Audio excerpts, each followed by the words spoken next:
Bon, c'est mon Noël que je me fais un petit peu avant le temps. Je me suis payé la traite. J'ai rien fait pratiquement cet été, cet automne, à cause de la maudite COVID. Alors, c'est l'ouverture de mon iPhone 12 Pro Max, 512 gigs. Wow! Petite merveille technologique. C'est le plus puissant à date. Évidemment, on voit pas grand-chose quand il n'est pas allumé, mais on va faire une petite démonstration. D'abord, je dois avant tout l'installer. Et surtout, ça va être long. Je vous reviens plus tard. Joyeux Noël à moi. Bon, mes deux téléphones sont en train de communiquer ensemble. Le nouveau va regarder ma face pour m'identifier. On va continuer les étapes. Alors, j'ai décidé finalement de le transférer à partir de mon iTunes, à partir d'un backup de mon autre téléphone. Je crois que ça va être plus simple. Comme première impression, je vais vous dire, le Contact, c'est un téléphone qui est beaucoup plus gros. Et aussi, ça fait assez étrange de ne plus avoir de bouton... le bouton au bas de l'écran, si on peut dire. C'est que, voyez-vous, je passe quand même d'un iPhone 7 Plus à un 12 Pro Max. C'est une très grosse différence. Moi, au moins, j'ai conservé mon téléphone assez longtemps. Donc, un coup que tout va être installé, parce que j'ai beaucoup de musique, beaucoup de logiciels, beaucoup de photos, beaucoup de vidéos à installer là-dessus, je vais vous faire un peu part de mes commentaires sur le nouvel appareil. J'ai beaucoup hâte d'essayer ça. À plus tard. Bon, on en a quand même pour longtemps avant que ça se transfère sur l'ordinateur, alors pourquoi pas? C'est Noël, presque.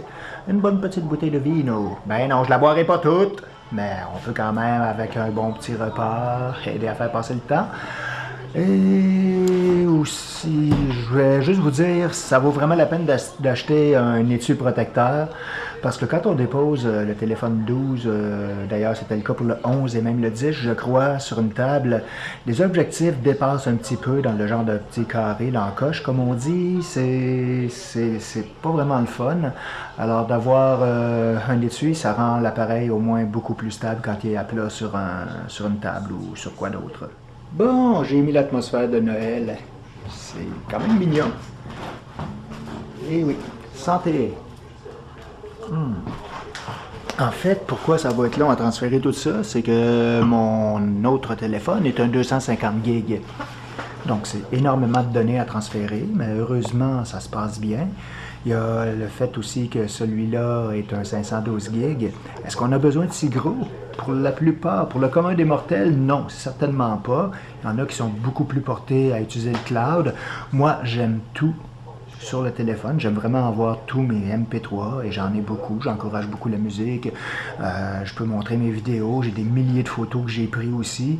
Donc, le Max aussi a été déclaré, selon les critiques, comme quelque chose avec un processeur ultra rapide. Donc, il va pouvoir passer au travers beaucoup de updates du iOS avant d'avoir un ralentissement. Pour être honnête, même mon téléphone, si c'est un 7, ça date quand même de plusieurs années et il s'update toujours avec les nouveaux iOS et il est encore aussi assez rapide. C'est sûr qu'il y a des nouvelles fonctionnalités que j'avais le goût d'avoir et enfin je vais pouvoir explorer ça. Ça va être totalement nouveau pour moi et c'est ainsi que ça se continue. C'est long, ça fait plus que 1 heure que j'attends de voir les transferts de données. Là, c'est en train de faire le nouveau update pour la dernière version du iOS. Je vais en profiter pour vous souhaiter un joyeux Noël. On peut dire que c'est assez coloré comme visuel, non? Et j'espère que donc vous passez un bon Noël et un bon temps des fêtes. C'est ce que je vous souhaite. On va revenir au téléphone maintenant. Bon, maintenant, nous sommes 24 heures après l'installation. Je peux vous dire que hier, pendant la nuit et aujourd'hui, à chaque fois que j'avais des petits moments libres, c'était de réinstaller mes librairies pour tous mes programmes d'instruments de musique. C'était assez long. Normal, comment dire, j'ai quand même résumé en une journée 256 gigs que j'ai accumulé pendant 5 ans environ, et donc ça faisait beaucoup de matériel. Maintenant, on va faire un petit comparatif des deux téléphones. Première chose qui m'impressionne avec le nouveau, avec le 12 Pro Max, c'est vraiment que la présence audio au niveau des haut-parleurs, c'est tout petit, mais tabarouette. Au niveau de la basse surtout, peut-être que ça va moins bien paraître aux vidéos, mais je suis impressionné. Si on prend, disons, mon ancien, remarquez que quand on parlait de taille, j'ai quand même, avant, ça c'est un 7X, donc c'est déjà pas mal gros.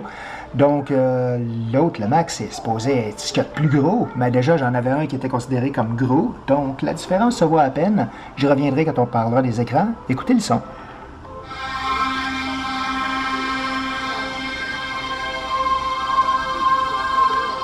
Vous allez voir, ça va sonner un petit peu plus fort ici.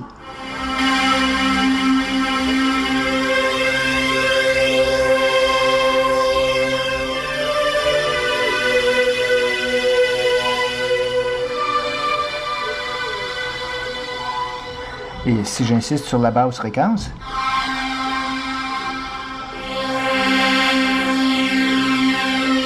vraiment, c'est très agréable, c'est très différent. Et maintenant, on va passer à la comparaison des vidéos. Donc maintenant, on va parler, on va comparer deux vidéos, c'est-à-dire la même vidéo, excusez-moi, sur le même téléphone. Les deux téléphones ne sont pas tellement plus grands, mais comme je vous dis, je passe d'un 7 Plus à un 12 Pro Max. La différence, c'est que sur le nouveau, il n'y a pas de bouton, et ça, j'ai dû m'habituer à ça. Je vous avoue que c'est quand même assez intuitif. Ça, c'est le côté fort de Apple, d'habituellement d'être assez dans la simplicité. Donc, pour vous montrer un peu comment ça fonctionne, je vais faire fonctionner les deux et vous pourrez comparer.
Arrêtons le bruit, donc, vous voyez que plein écran, le Pro en offre quand même beaucoup plus, puisqu'il n'y a aucun bouton.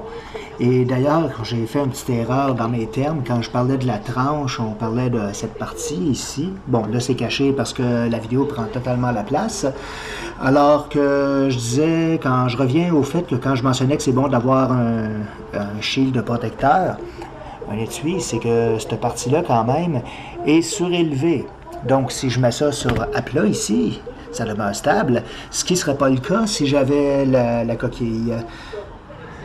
Ma conclusion maintenant, c'est sûr qu'un 12 Pro Max, c'est pas nécessairement le meilleur téléphone pour un débutant. En fait, c'est une bombe. Ce que je retiens comme point fort aussi, c'est que pendant ces 24 heures, j'ai fait énormément de transferts de mes fichiers, de mes banques de sons, tout ça. Je pense que j'ai pas loin de 200 gigs qui ont été transférés durant tout ce temps-là. Et je dois avouer que la batterie a tenu le coup. Parce que oui, la batterie, c'est supposé d'être très durable. C'est sûr que là, c'est un peu tôt. J'ai le téléphone depuis à peine 24 heures. Mais selon les critiques que j'ai pu lire, et aussi, comme je vous dis, c'est toujours bon. Moi, ce que je voulais vous livrer, c'est surtout l'impression que j'ai eue en achetant ce téléphone-là. C'est sûr que pour le commun des mortels, vous pouvez acheter plein d'autres... il y a plusieurs modèles dans la série des 12. Et le 12 Pro, déjà, c'est quelque chose qui offre beaucoup de puissance, mais on peut aller dans une moindre Wi-Fi. On n'a pas tous besoin d'un 512 gigs. Moi, c'est parce que je mets énormément de vidéos. Hier, j'ai transféré une affaire comme 21 000 MP3 sur mon téléphone. Et il va me rester encore quelques centaines de mes propres vidéos. Parce que ce que je vous ai montré, oui, ça flash. Je voulais pas mettre quelque chose qui appartient à quelqu'un d'autre. C'est donc c'est mon principal, excusez-moi, mon principal point d'intérêt, c'est que justement, je fais beaucoup de multimédia, je m'amuse et j'ai besoin de beaucoup de puissance et de données pour réaliser ça. Je m'amuse, c'est un beau cadeau que je me suis fait pour Noël. À noter que de voir la différence, parce que toute la série des 12, c'est des écrans OLED. Ça veut dire qu'on a un contraste, quand c'est noir, c'est maximal. Le pixel est éteint, il n'y a pas de rétroéclairage en dessous du pixel, c'est noir, point à la ligne. Et aussi, c'est à brûle pour point comme ça, déjà je pense que j'ai livré mon impression. Donc, si vous voulez faire le saut au 12, ça vaut la peine. C'est que moi, quand même, en passant du 7 au 12, vous voyez que j'ai attendu un certain temps. Et un téléphone, c'est un peu comme un investissement. Après tout, c'est un ordinateur. J'ai pas besoin d'avoir le nouveau modèle à chaque année. Ça n'en finirait plus les dépenses. Surtout que dans mon cas, j'aime les téléphones qui sont quand même performants. Je ne regrette pas du tout l'achat, c'est un beau cadeau et pour plus de détails, je vous inviterai peut-être, si vous voulez voir des spécifications plus techniques, d'aller voir d'autres critiques. Il y en a énormément sur YouTube. Moi, je me suis bien amusé. Je voulais faire une vidéo un peu plus unboxing et en gros, c'est aussi au niveau de l'installation, tiens. Aussi, je vais rajouter ça avant de terminer, c'est que ça s'est fait très simplement. En allumant le téléphone, il a réalisé « Oh, tu as un autre téléphone ». Donc, il donne l'option d'aller se connecter sur l'autre téléphone, puis de prendre toutes les options, les settings et de ramener ça. Finalement, c'est moins compliqué. Donc, pour une personne qui a un usage plus commun d'un téléphone, je pense qu'un après-midi, c'est tout réglé. Il va backuper vos anciennes données sur votre iTunes, puis voilà, c'est fait. Donc, j'ai juste du bien. Aussi, on est en temps de pandémie. Ah, tiens, aussi un petit détail. C'est amusant, la reconnaissance faciale. Sur mon autre, j'avais pas ça. Quand j'ai le masque, évidemment, ça ne fonctionne pas. Mais bon, c'est un moindre détail. Mon expérience au Apple Store, malgré le fait qu'on doit vérifier qu'il y a des établissements fermés, j'ai trouvé que c'était très bien. Ils prennent beaucoup de précautions, la température dans le front, les lavages des mains, ça va. Mais on y va uniquement sur rendez-vous. Faites pas comme le couple d'anglophones frustrés qui était juste avant moi, qui voulaient absolument rentrer voir la marchandise et qui se sont fait refuser. Ils ont même osé dire, ben là, on va faire des plaintes, c'est inadmissible, on vient de loin, blablabla, blablabla. Mais le pauvre employé, lui, il faisait juste son travail, puis c'est pour notre protection. De toute façon, le coronavirus, c'est bientôt la fin, semble-t-il, à cause du vaccin, donc ça va revenir à la normale. Là-dessus, c'était mon dernier vidéo live que je fais avant Noël. Je vous souhaite donc un joyeux Noël. Je vais probablement rajouter une autre vidéo d'ici la fin de l'année, et si c'est pas le cas, ben, je vous souhaite une bonne année et merci d'avoir regardé. Bye bye!